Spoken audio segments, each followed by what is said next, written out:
So I think that generally, maybe in our nation, we tend to think poverty just in terms of material poverty. Those who haven't got enough money to buy the next lunch or somewhere to sleep, and that's kind of what we often define poverty as being. But it is much bigger than that. Are there any people here who are fans of 3D films, where you put your 3D glasses on? I hate them. I think it kind of actually ruins the film. Anyway, the whole idea of actually seeing things differently. There's a piece of scripture, 2 Corinthians 5, verses 18 to 20. And Paul is basically arguing that he's got them as a new lens, and the lens is Christ. And he says these words: "All this is from God, who reconciled us to himself through Christ and gave us the ministry of reconciliation. That God was reconciling the world to himself in Christ, not counting people's sins against them. And he has committed to us the message of reconciliation. We are therefore Christ's ambassadors, as though God were making his appeal through us." On the next slide down, I think we've got this image, which you might have seen previously. I think it originates with Leslie Newbegin, and he's thinking around kind of the idea of mission. But the idea that poverty is about broken relationships. And this diagram has the idea of 4 broken relationships. That we have a broken relationship with creation, with how we treat the earth. We have a broken relationship with ourselves, the idea of looking in a mirror and who do we really see? Do we have the right view of ourselves? We have a broken relationship with other people, for how we interact, and a broken relationship with God and our Father in heaven. And the idea that almost when we view poverty as broken relationships, it can be a helpful way to understand the idea of need, rather than just being about material needs. And I find this really helpful as a thing to think through, because we all have this sense of being broken in some way. That as I look at that diagram, I'm aware that actually, though I am restored and though I know I am forgiven, my relationship with God is not always perfect. Sometimes I'm not listening enough to God. Sometimes I'm not spending enough time with God. Sometimes I'm so busy doing things rather than being in his presence. There's a kind of sense there that relationship can at times not be as good as it can be. With my kids, I can understand that sometimes my relationship with my kids isn't always perfect. That sometimes I lose my cool.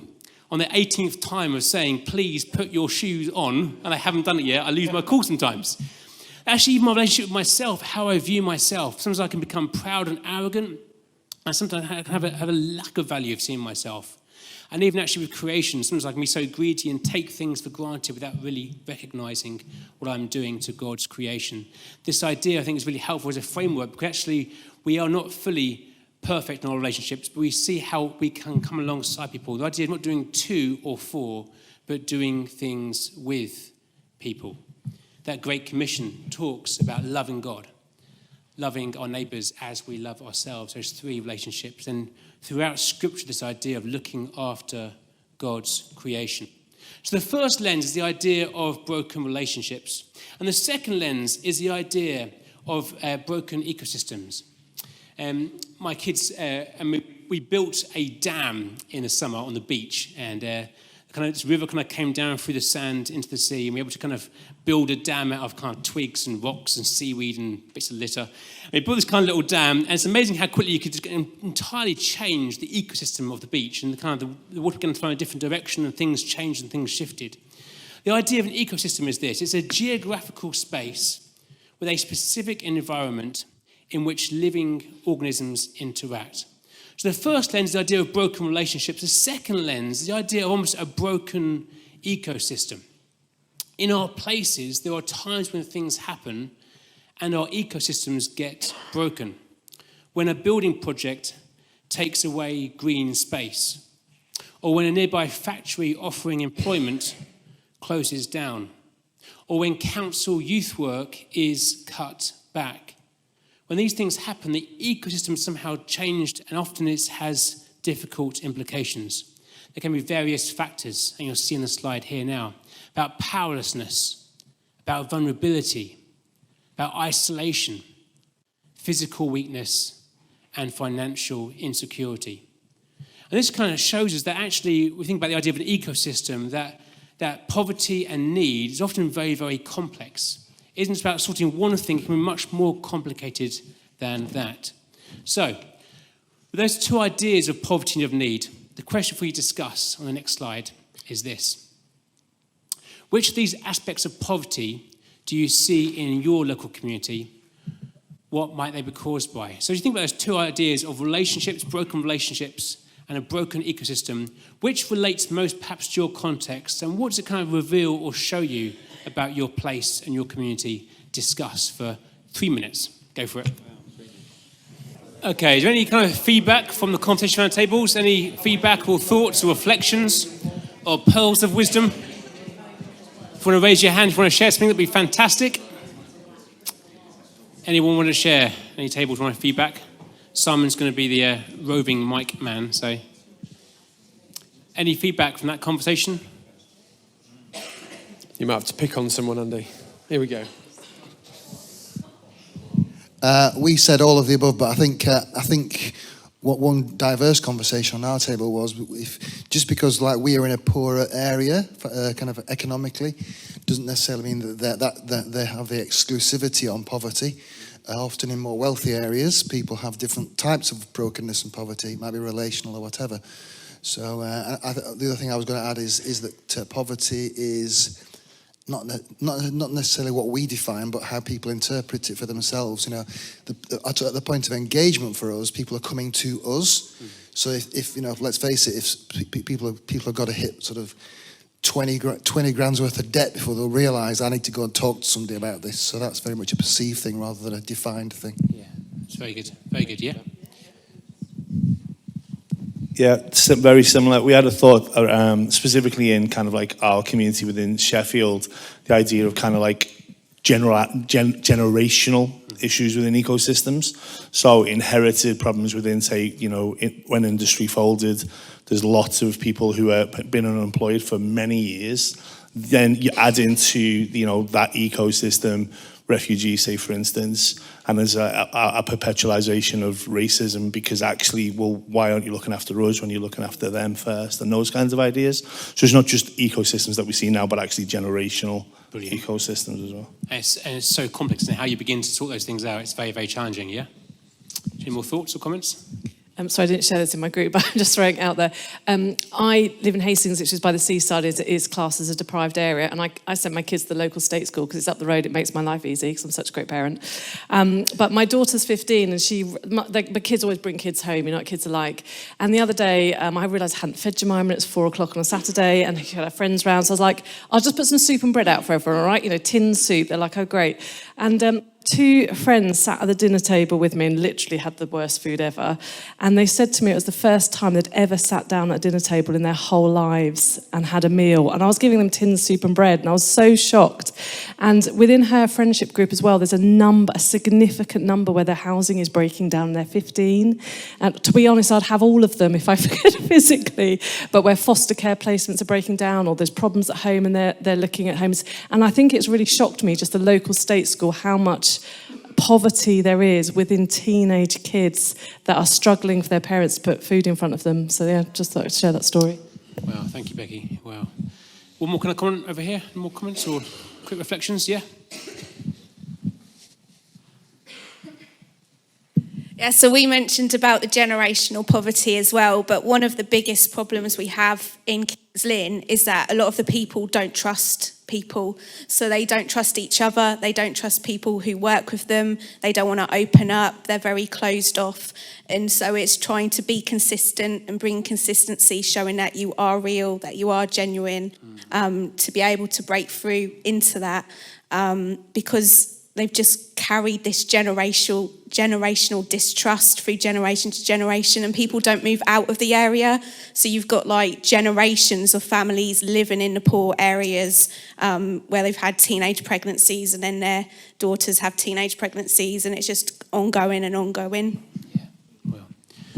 It's really helpful. It shows you, isn't it, that poverty isn't just material poverty, it's a much bigger thing, a much bigger idea. So hopefully those two frameworks, those two lenses give you an idea of how you can begin to define what it looks like in your community. The second part of the process is looking at assets. Simon. Thanks, Andy. Let's turn this back on.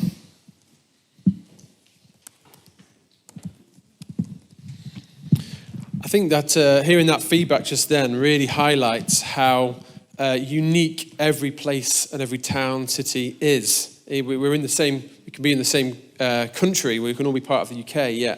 Poverty can look very different in different places, can't it? So you can't have this one-size-fits-all approach to combating and empowering communities. It really has got to be about discerning, really understanding what the needs are right where we are, and the uniqueness of the places that we come from.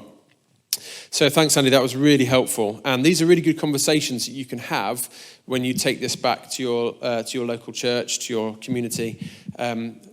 Let's talk about this ourselves together. What do we perceive are the needs in our area? So yes, those are really helpful lenses to help us discern about need, about poverty, about brokenness. And so the other area that we want to talk about then is assets, and understanding about the role that assets play in community development. Some of you may have heard of ABCD, asset-based community development. And that is really where all about us discerning what is it that God has already put into our hands. What is it? What are the assets that already exist in our community? And how can they be used? What the potential that already exists be used to bring about transformation? Rather than shipping in new resources and new things, do we have those resources already existing in our communities? So it's about that question, isn't it? What is in our hands? And we take this really from the story of Moses in the Bible, Exodus chapter 4, where there's this interesting conversation happening between God and Moses, where God is really clearly, in quite a miraculous way, giving Moses some really clear instructions about what he wants Moses to do and what God's heart is for the Israelites. And yet Moses is sort of arguing back against this and pushing back because of a lack of self-belief, or just trying to find, is there somebody else who can do this, or have you got the right person, God?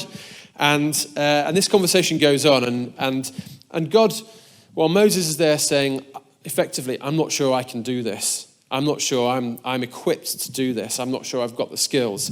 And God simply says, what is in your hand? So let me just read this to you. Moses answered, what if they don't believe me or listen to me? What if they say, the Lord didn't appear to you? Then the Lord said to him, what is in your hand? A staff, he replied. The Lord said, throw it on the ground. Moses threw it on the ground, and it became a snake, and he ran away from it. Then the Lord said to him, reach out your hand and take it by the tail. So Moses reached out and took hold of the snake, and it turned back into a staff in his hand. This, said the Lord, is so that they may believe that the Lord, the God of their fathers, the God of Abraham, the God of Isaac, and the God of Jacob, has appeared to you. And I love this because it's God is using what Moses already has in his hand to perform a miracle. And sometimes we think about the resources that we have within our church. We don't have wonderful buildings like the church down the road. We don't have grand facilities. We don't have a big community of people. We don't have those kind of skills. I don't really know much about community transformation. And we can think of lots of reasons to disqualify ourselves. Yet God is saying, what's in your hand? Because something that's simple that you don't realize could be quite transformational, put into the hands of God, can be quite miraculous. So asset-based community development is about really thinking, what are the assets that God has already placed in our hand? Even if they don't seem like incredible things, what are they? And we've identified 8 key asset types. So let's just have a think about those things. Individuals, individual people, and the skills and the gifts and the experiences that people have and bring, their views, their passions. Groups, so kind of informal groups where people just gather together naturally around friendship or hobbies or anything that just attracts people to gather together. And one step further than that, organizations, where those informal groups become more established organizations, churches, charities, third sector organizations, sports organizations, sports groups. The fourth is place-based assets. So facilities, green spaces, buildings, those kind of things which actually can be used as an asset for the community. The fifth one is connections. The connections that exist between some of these places, relationships that different organizations have with each other, connections between churches, unity between churches, and when they work together, the strength that brings when they multiply by addition. Resources, so things that are at your hands, resources that you have. Beyond just simply buildings, are there other resources that you have available to you? Knowledge and experience, the journey that you've already been on, the things that you've learned, that is an asset.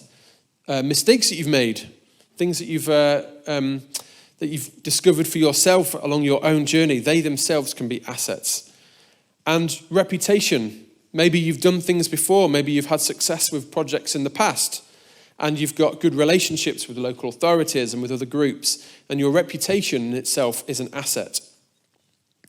So reviewing your assets is one way of asking that question, well, what has God already put in our hands, even if it doesn't feel significant, because when you place that into God's hand, he can perform a miracle. So when you're working in your groups, back in your home churches and towns, there are some ways in which you can lead your team through reflecting on these things. One of them is you could simply make a list, with these 8 headings. Let's list what we perceive to be the assets that we have within our community. Another way you can do that is by doing a timeline where you actually chart out the history, perhaps the history of your church or the history of your community, and recognize certain key landmarks or milestones along the way where significant things have happened. You can recognize assets. We got this building, these people came, we formed these groups, we had these projects that have run, and you can start to review and think about and recognize your assets that way. So we're going to have a little go at practicing that in your groups. There should be some plain paper, A4 paper on your tables, and I'd encourage you just to take them. And you might be on a table where you're from different communities, so perhaps you can't do it just for one area, or you might just want to pick, let's take this particular town as an example. And just for a few minutes, we're going to have a go at trying this. You might want to do a timeline. It could be an imaginary timeline of an imaginary church's journey, where you might highlight some of the assets that might exist within that church using those 8 headings. Or you might just want to do a bit of a diagram with 8 headings and describe the kind of assets that might fall under those categories. Okay, thank you very much for doing that. ABCD, asset-based community development. It really is about utilising the assets that already exist within a community to bring about change. Not just looking for those external fixes. And that's really the key to empowerment. People feel empowered. We can do this. We don't need someone to swoop in to fix the problems for us. Let's start by really thinking, what do we have in our hands, in our communities, that can really challenge some of these pressures that people are facing. It is empowerment at its best. And our motivation should be about empowering our communities to overcome those challenges and create a flourishing future for themselves. One last thing around discernment, and then we're just going to have another interview to look at how they portray in the local context, is to think about checking our motivations as well. Why is it that we are wanting to go on this journey? Checking our motivations. In the book, we talk about the go-if motivation. So we will go and we will do this if one of these motivations exists. So we're going to look at these because they're quite helpful traps to avoid or things to check our motivations. So the G in go-if stands for growth. And this might be something like, you may have heard this before, we want to start a new project because we want to do more. We want to have a bigger footprint in our community. It's all about growth. You might not be able to read that on the screen, but I'll read it. Growth is usually good. Growth is something to be celebrated.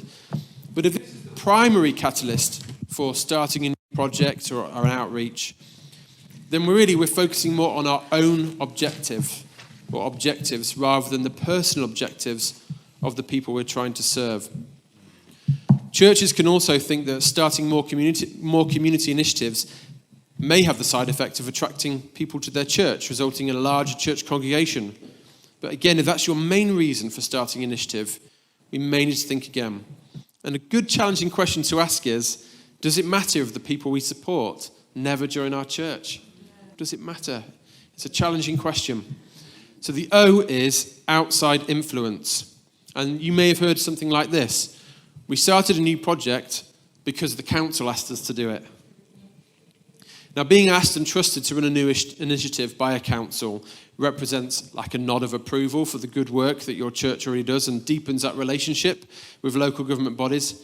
It can also be a great opportunity to raise your profile of your church and the community. But a good question to ask when somebody else is asking you to do something is, does this fit with our own vision? Does this really fit? Should we be doing it if it doesn't really fit with our own vision too? Or are we just meeting somebody else's agenda and somebody else's vision? The next one is ideas. I'm so guilty of this one. Because you may have heard something like, we've had this great idea and we know it will work. You may be someone who's full of amazing ideas about what you could do as a church to play your part in your community. You may even have just one great big idea that you think will have an outstanding impact on improving people's lives. But simply having an idea shouldn't be the deciding factor. And a good question to ask is, do we know that this idea truly meets the needs of the people in our community? It might just be my idea, but is it the right idea? And the F is funding, that magic word. And you might have heard, well, the money's there. The money for it is already there, so why not do it? You may have been given the offer of some funding to run a project in your local community.